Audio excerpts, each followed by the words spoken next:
I think the key contest today is for second place. I think you see Ron Paul, who's going to hold steady with his vote, and there seems to be something of a surge coming from Jon Huntsman, who's been consolidating support from independents. I feel good because we've done everything humanly possible over the last many months. And Democrats who are registered independents, so they can go vote in the Republican primary today. The big question is whether Huntsman's finally made some gains among actual Republican voters. He's had problems with them all year long. And so the question is, at the last minute, or those late-breaking voters, those voters who are just tuning in and going to vote today, did they see what they liked from Jon Huntsman? Vote for the candidate who has the best chance of matching up against Barack Obama, winning this election.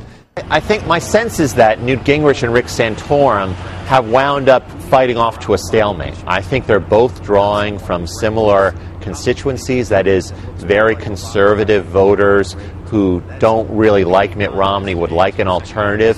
One problem is there just aren't that many voters out there on the right wing of the New Hampshire Republican Party. And the other is Gingrich has been holding his own here in the state, where he has the endorsement of the state's leading newspaper.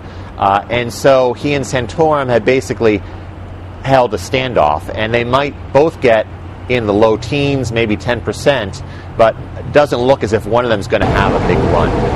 There's always something that the pollsters don't catch in New Hampshire, in part not because polling is bad, but because of the nature of the electorate and their tendency to wait until the last minute.